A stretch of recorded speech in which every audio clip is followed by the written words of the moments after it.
Nous allons commencer par définir qu'est-ce que sont les perturbateurs endocriniens.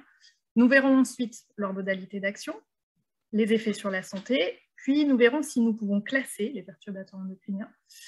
Nous verrons ensuite la réglementation, comment prévenir ce risque, et enfin nous terminerons par des actualités. Alors, il était une fois les perturbateurs endocriniens. Je vais donner la parole à Mel Gibson pour nous parler de ce sujet.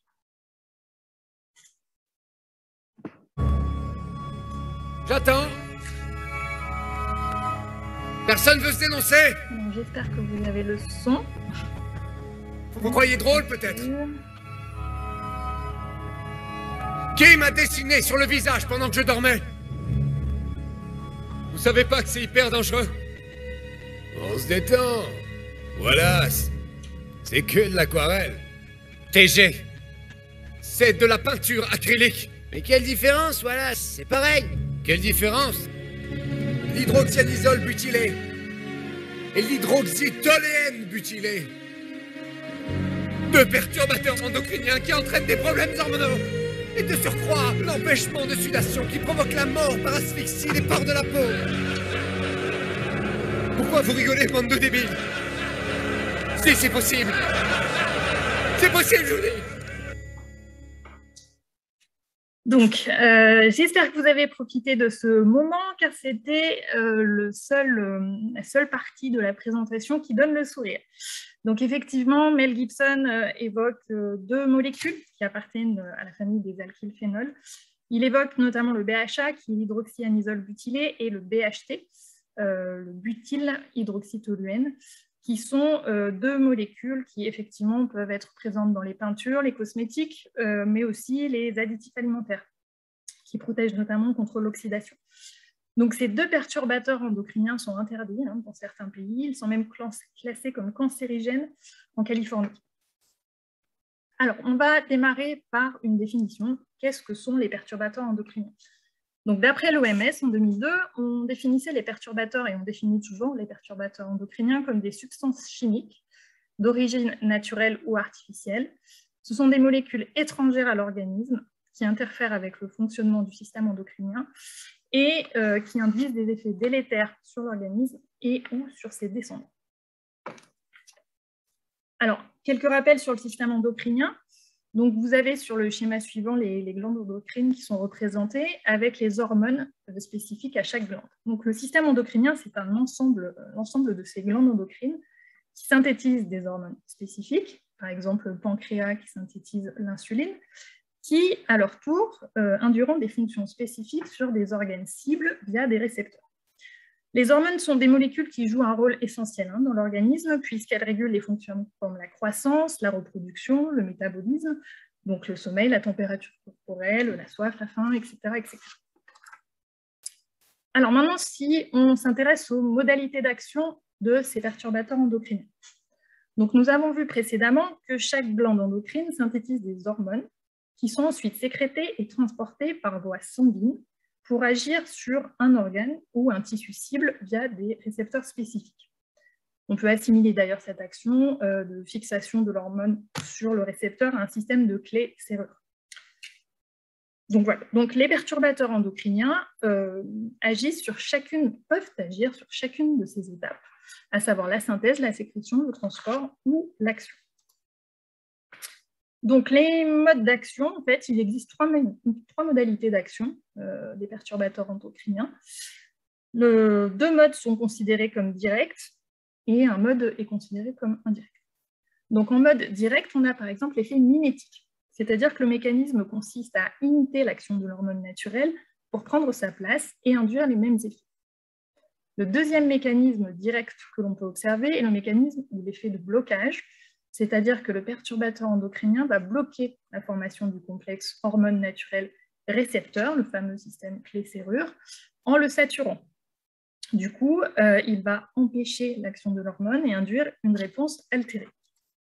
Vous pouvez le voir sur le schéma qui apparaît ici. Le troisième effet est une modalité d'action qu'on considère comme indirecte puisqu'il est perturbant, c'est-à-dire que le perturbateur endocrinien va interférer sur les mécanismes de synthèse, de transport, de métabolisme ou d'élimination de l'hormone naturelle. Donc, il va modifier les concentrations sanguines de l'hormone. Alors, les particularités des perturbateurs endocriniens, sans rentrer dans les détails, mais on a considéré que c'était des informations quand même assez importantes à vous donner. Un perturbateur endocrinien peut agir à faible dose d'exposition, c'est-à-dire qu'on n'a pas d'effet seuil. Il faut savoir qu'en toxicologie classique, la règle qui est connue est le principe de Paracels, savoir que la dose fait le poison. Donc, plus on augmente la concentration du poison, entre guillemets, plus la toxicologie augmente. Ce n'est pas le cas du perturbateur endocrinien qui agit à faible dose déjà. On a aussi une relation dose-réponse non monotone. Donc pour ça, je vous invite à regarder par exemple ces graphiques. Si on prend le graphique du milieu, on voit qu'à faible dose, faible concentration, le perturbateur endocrinien a des effets très importants. À dose moyenne, on a peu d'effets. Et par contre, si on regarde un petit peu ce qui se passe à dose forte, on a à nouveau beaucoup d'effets. Donc on a une relation non monotone. L'autre effet important à connaître, l'autre particularité des perturbateurs endocriniens, est l'effet transgénérationnel, c'est-à-dire qu'on peut observer des soucis jusqu'à 3 générations exposées. Quatrième particularité, l'effet cocktail, c'est-à-dire que des perturbateurs endocriniens ensemble peuvent démultiplier leurs effets. Donc, c'est le cas par exemple des pesticides où les matières premières associées aux adjuvants vont générer des effets qui vont être multipliés. Dernière particularité, la lipophilicité, c'est-à-dire que les perturbateurs endocriniens peuvent se stocker dans les tissus adipeux. Donc les conséquences, c'est que du coup, on peut accumuler les perturbateurs endocriniens tout au long de la vie, qu'on peut avoir un phénomène de relargage des perturbateurs endocriniens en cas de perte de poids importante. Cela veut dire aussi que ça passe à travers le placenta et qu'on peut avoir une expression de perturbateurs endocriniens dans le lait maternel. Ensuite, les effets sur la santé. Alors, chez l'homme, même s'il n'est pas toujours facile d'établir un lien causal entre l'exposition aux perturbateurs endocriniens et la survenue de pathologies, la recherche met en évidence une implication des perturbateurs endocriniens dans l'apparition de certaines maladies endocriniennes. Ils sont notamment susceptibles de provoquer tout ce que vous voyez sur le schéma suivant, à savoir des cancers. On peut parler du cancer du sein, des ovaires et de la prostate. Ils peuvent aussi être susceptibles de jouer des rôles sur les maladies neuronales, notamment la maladie d'Alzheimer. Ils peuvent interférer sur le système immunitaire, donc générer une augmentation, par exemple, des maladies auto-immunes. Ils peuvent interférer sur la croissance et le développement, en induisant des problèmes de fertilité, de puberté précoce, et puis tout autre problème, l'obésité, le diabète, les maladies cardiaques. Alors maintenant, où trouve-t-on les perturbateurs endocriniens? Alors, c'est un schéma avec beaucoup de flèches. L'idée n'est pas de toutes les lire, mais de comprendre que tout est relié. Alors, si on reprend un peu de recul sur notre environnement, l'ère de la chimie a bien évidemment fortement impacté les procédés industriels et agroalimentaires. Donc, du coup, ces évolutions ont entraîné et entraînent encore de multiples résidus chimiques que l'on trouve désormais dans notre environnement et dans notre alimentation. De ce fait, les perturbateurs endocriniens sont omniprésents. Ils sont dans notre vie quotidienne, on les a dans l'eau, l'air, le sol, la chaîne alimentaire, les objets domestiques. Alors, peut-on classer les perturbateurs endocriniens? Alors oui, on peut les classer et d'ailleurs, il existe différentes classifications possibles. On peut tout d'abord les classer selon leurs origines. C'est-à-dire qu'un perturbateur endocrinien peut être d'origine naturelle. C'est le cas par exemple des métaux lourds comme le mercure, le plomb, le cadmium. C'est le cas aussi des phytoœstrogènes, qui sont des composés végétaux dont la structure rappelle celle des hormones sexuelles féminines. Et puis, on a aussi des perturbateurs endocriniens qu'on va dire d'origine xénobiotique, c'est-à-dire des perturbateurs endocriniens de synthèse. Donc, c'est le cas des médicaments, par exemple, si on prend le cas du disilbène, et c'est le cas aussi des pesticides. Donc ça, c'était la première classification. Ensuite, on peut procéder à une classification par composition chimique, c'est-à-dire qu'on va avoir, par exemple, des composés phénoliques, des esters orthophthaliques, des composés minéraux métalliques, ou des composés minéraux non métalliques. On peut avoir aussi une classification selon les usages. Donc, dans les usages, c'est par exemple l'alimentation, on va retrouver à nouveau les pesticides, les produits d'entretien et les jouets où on va retrouver les phtalates. Autre usage, les emballages avec le bisphénol A, les films alimentaires, les canettes. Et dernier usage, par exemple, les peintures, les colles avec les formaldéhydes. Autre classification possible, selon la rémanence. Alors, selon la rémanence, c'est selon la persistance du produit. Donc là, on va parler de substance POP, donc un polluant organique persistant, ou substance peu POP, donc peu ou moyennement organique persistante. Donc, il faut savoir qu'une substance POP a 3 caractéristiques. La première, c'est qu'elle est persistante dans l'environnement. La deuxième, c'est qu'elle est bioaccumulable. Donc, une fois ingérée, la molécule s'accumule dans les organismes vivants, notamment les graisses. Et troisième caractéristique de ces substances, elles peuvent être transportées sur de longues distances par les courants marins ou le vent, par exemple. Voilà, donc ça, c'était la classification selon la rémanence. Maintenant, dernière classification possible selon les critères. Donc, avéré, présumé ou suspecté. Donc ça, c'est une classification qui est analogue à la classification des produits cancérigènes, mutagènes, reprotoxiques. C'est une classification qui a été créée par 5 pays, dont la France, la Belgique, la Suède, la Suisse et les Pays-Bas. Et cette classification est décomposée en 3 listes. La première dit que les perturbateurs endocriniens, la liste 1, donc les perturbateurs endocriniens sont identifiés. Liste 2, les perturbateurs endocriniens sont en cours d'évaluation. Et liste 3, les perturbateurs endocriniens est considéré comme perturbateur endocrinien dans un des pays de l'État membre. Donc, cette classification est mise à jour de manière semestrielle. Elle est fondée sur REACH, la réglementation phytopharmaceutique et les règlements des biocides. Je vais maintenant passer la parole à Cindy pour la partie réglementation.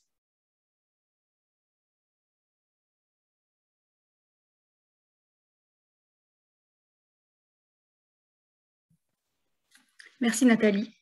Donc, pour la réglementation, pour les perturbateurs endocriniens, cette réglementation est riche. N'oublions pas que des perturbateurs endocriniens peuvent se retrouver dans les produits phytopharmaceutiques, les biocides, les cosmétiques et lors des contacts alimentaires dans les emballages.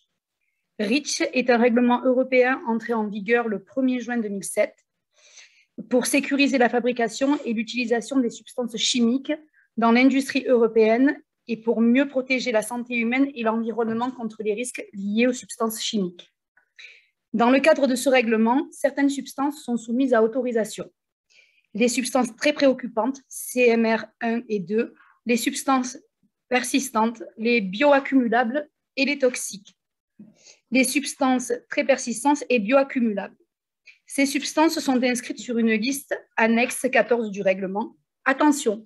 Dans REACH, il n'y a pas de critères spécifiques pour les perturbateurs endocriniens. Les SSTI s'appuient sur la réglementation et notamment sur REACH afin de repérer et d'aider les entreprises à réaliser leur prévention. Pour la santé humaine, rappelons que de nombreuses substances naturelles et synthétiques sont considérées comme des perturbateurs endocriniens. Parfois, les effets causés par une substance perturbant le système endocrinien ne sont observés que longtemps après l'exposition.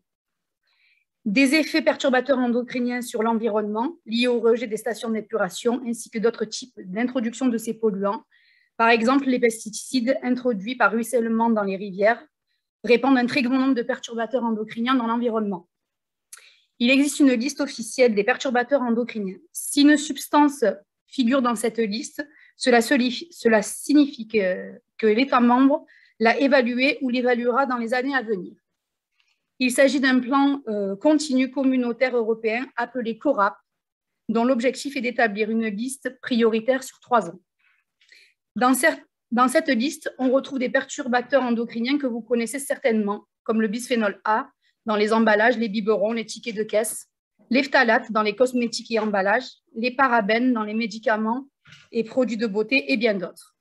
Une classification comme CMR avéré, présumé et suspecté est prévue d'ici 2022.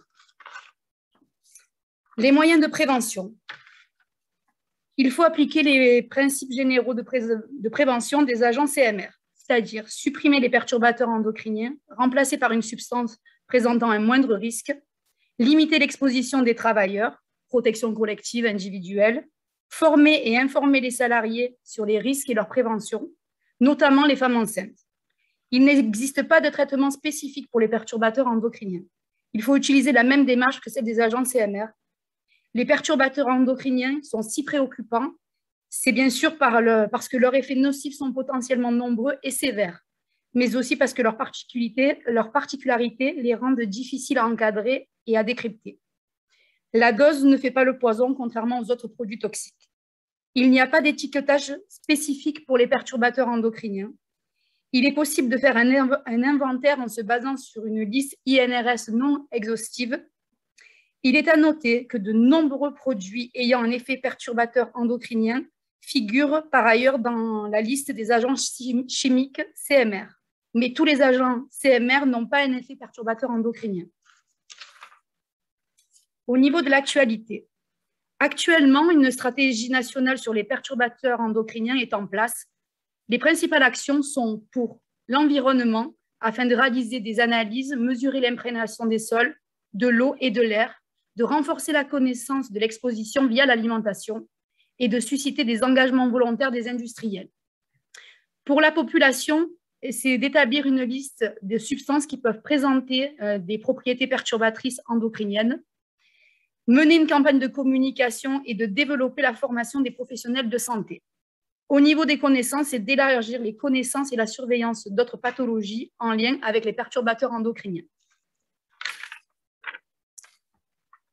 Et pour conclure, eh bien, les perturbateurs endocriniens génèrent de multiples effets sur la santé, particulièrement sur une période de vie plus sensible, l'enfance et lors d'une grossesse. Leurs modes d'action sont complexes. Ils sont présents presque partout, une exposition presque quotidienne, ou quotidienne plutôt. La réglementation est en pleine évolution. Leur évaluation est difficile, mais les mesures sont simples à transmettre. Je vous remercie pour votre attention. Et sans transition, je vous laisse découvrir la lumière bleue présentée par Carole Duval et son équipe. Merci.